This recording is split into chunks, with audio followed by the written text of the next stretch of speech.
Hello students, congratulations to all of you. എന്തിനാണ് ഈ congratulation?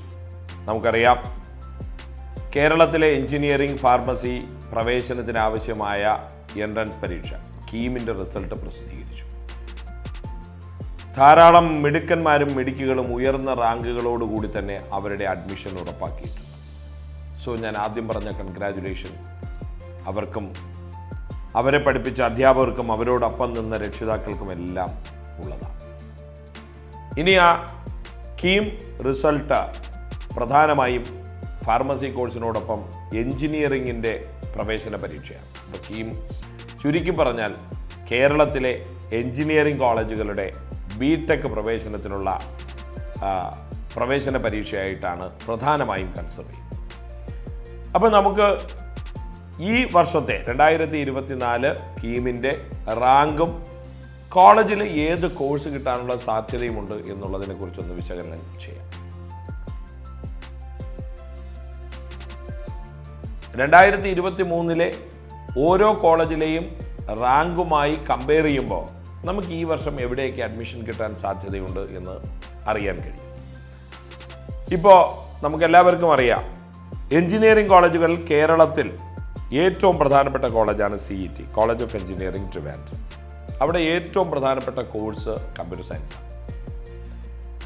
ഈ CETയിലെ കമ്പ്യൂട്ടർ സയൻസ് ഏകദേശം ഓപ്പൺ മെറിറ്റിൽ 600-680 റാങ്ക് നേടിയ വിദ്യാർത്ഥികൾക്കാണ് കമ്പ്യൂട്ടർ സയൻസിൽ അഡ്മിഷൻ കിട്ടുന്നത്.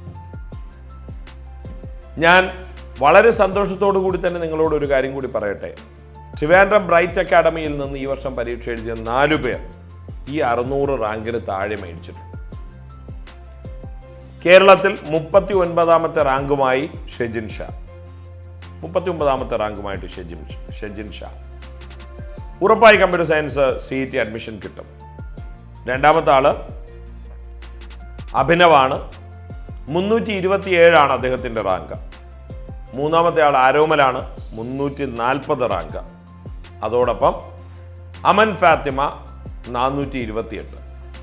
അപ്പോൾ CETയിലെ കമ്പ്യൂട്ടർ സയൻസിന് സ്റ്റേറ്റ് മെറിറ്റിൽ അഡ്മിഷൻ ഏകദേശം 2023 650 വരെയുള്ള റാങ്കായിരുന്നു. ബ്രൈറ്റിൽ നിന്ന് ഏകദേശം 4 കുട്ടികൾ അതിന് ഉറപ്പാക്കിയിട്ടുണ്ട്.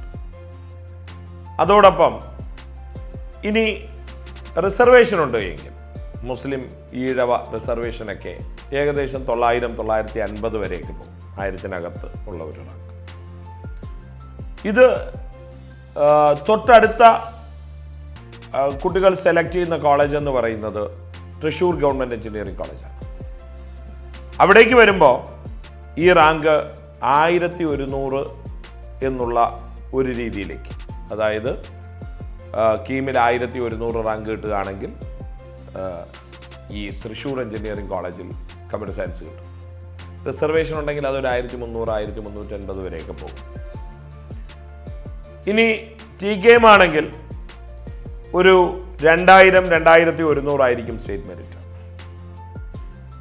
റിസർവേഷൻ ഉണ്ടെങ്കിൽ ഒരു 2500. അത് കഴിഞ്ഞാൽ പിന്നെ RIT കോട്ടയമുണ്ട്, Rajiv Gandhi institute of technology, RIT Kottayam. ഏകദേശം 3300 ആണെങ്കിൽ RITയിൽ അഡ്മിഷൻ കിട്ടും കമ്പ്യൂട്ടർ സയൻസിന്. റിസർവേഷൻ ഏകദേശം ഒരു 4000 റാങ്കൊക്കെയാണ് 2023 നടന്നിരിക്കുന്നത്. പിന്നെ SCT ട്രിവാൻഡ്രം, അവിടെയും കമ്പ്യൂട്ടർ സയൻസ് ഉണ്ട്. ഏകദേശം സ്റ്റേറ്റ് മെറിറ്റ് 4200 റാങ്കും റിസർവേഷൻ ഒരു 6500 ഒക്കെയാണ് അവിടെ വരാറുള്ളത്, SCTയിലെ കമ്പ്യൂട്ടർ സയൻസ് അഡ്മിഷന് വേണ്ടി വരാറുള്ളത്. അപ്പോൾ ഇതൊക്കെ കേരളത്തെ സംബന്ധിച്ചിടത്തോളം ഏറ്റവും പ്രധാനപ്പെട്ട എഞ്ചിനീയറിംഗ് കോളേജുകളാണ്. അവിടെ കമ്പ്യൂട്ടർ സയൻസിന് ഉള്ള സാധ്യതകൾ, ഏത് റാങ്ക് ഉണ്ടെങ്കിലും കമ്പ്യൂട്ടർ സയൻസ് കിട്ടും എന്നാണ് നമ്മളിപ്പോൾ സംസാരിച്ചത്. ഇനി ഏറ്റവും പ്രധാനമായി ഹയർ റാങ്കുള്ള കുട്ടികൾ ഓപ്റ്റ് ചെയ്യുന്ന മറ്റൊരു ബ്രാഞ്ചാണ് ECE, ഇലക്ട്രോണിക്സ് ആൻഡ് കമ്മ്യൂണിക്കേഷൻ. അവിടെ നമ്മൾ ട്രിവാൻഡ്രം CETയിലേക്ക് പോവുകയാണെങ്കിൽ, Trivandrum engineering college CET, college of engineering ട്രിവാൻഡ്രത്തേക്ക് പോവുകയാണെങ്കിൽ ഓപ്പൺ മെറിറ്റിൽ നമ്മൾ നോക്കിയാൽ ഒരു സ്റ്റേറ്റ് മെറിറ്റ് 800 കഴിഞ്ഞ പ്രാവശ്യം തീർന്നു. 1100 ആയിരിക്കും ഒരു റിസർവേഷൻ, അതായത് ഈഴവ മുസ്ലിം റിസർവേഷൻ വന്നാൽ ഒരു 1000-1100 ചാൻസ് ഉള്ളത്. അത് മറ്റ് കോളേജുകളിലേക്ക് വരുമ്പോൾ തൃശ്ശൂർ വന്നാൽ ഒരു 1120-30 ആ റാങ്കുകളൊക്കെയാണ് 2023 വന്നിരിക്കുന്ന റാങ്കിങ് പാറ്റേൺ. എന്നാൽ റിസർവേഷൻ ഒരു 2000 മുകളിൽ പോയിട്ടുണ്ട്, 2200 മുകളിലൊക്കെ പോയിട്ടുണ്ട്. ഇനി മറ്റു കോളേജുകൾ നമ്മൾ നോക്കിയാൽ TKM ഇത് ഏകദേശം ഒരു 3500 വരെയൊക്കെയാണ് ഇലക്ട്രോണിക്സ് ആൻഡ് കമ്മ്യൂണിക്കേഷൻ പോകുന്നത്. റിസർവേഷൻ ഉണ്ടെങ്കിൽ ഒരു 4500 വരെയൊക്കെ പോകും. സ്വാഭാവികമായും ഒരു 7000 റാങ്ക് വരെ ഉണ്ടെങ്കിൽ ഞാൻ ഈ പറഞ്ഞ ആദ്യത്തെ കോളേജുകൾ RIT വരെയുള്ള കോളേജുകളിൽ അഡ്മിഷന്, RITയും SCTയും അടക്കമുള്ള കോളേജുകളിൽ ECEക്കുള്ള അഡ്മിഷനുള്ളൊരു സാധ്യതയുണ്ട്.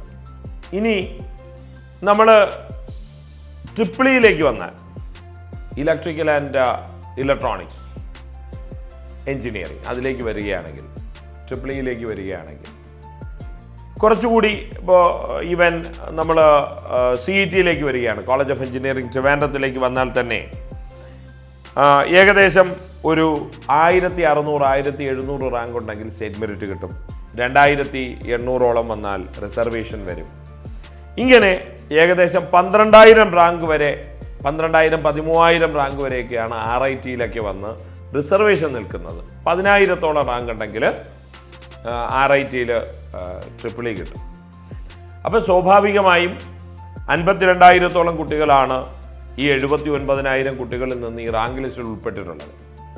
സ്വാഭാവികമായും അവർക്കുള്ള സാധ്യതകൾ ഒരു 15,000 റാങ്ക് വരെ വാങ്ങിയ കുട്ടികൾക്ക് എല്ലാവർക്കും തന്നെ നല്ല കോളേജുകളിൽ, അതായത് ഏറ്റവും നല്ല കുട്ടികൾ പഠിക്കുന്ന, ഏറ്റവും ഉയർന്ന റാങ്ക് മേടിക്കുന്ന കുട്ടികൾ പഠിക്കുന്ന കോളേജുകളിലെ ഏറ്റവും നല്ല കോഴ്സുകളിലേക്ക് പോകാൻ കഴിയുമെന്നുള്ളതാണ്.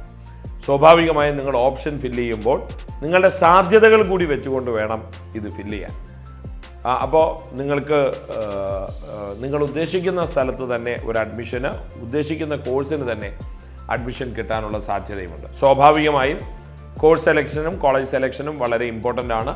കാരണം നിങ്ങൾക്ക് എല്ലാവർക്കും തന്നെ അറിയാം, നിങ്ങൾ ക്യാമ്പസ് സെലക്ഷൻ എങ്ങനെയുണ്ട് എന്നുള്ളത് കൂടി നോക്കിയതിന് ശേഷം വേണം നിങ്ങളുടെ ഓപ്ഷൻ ഫില്ല് ചെയ്യാൻ.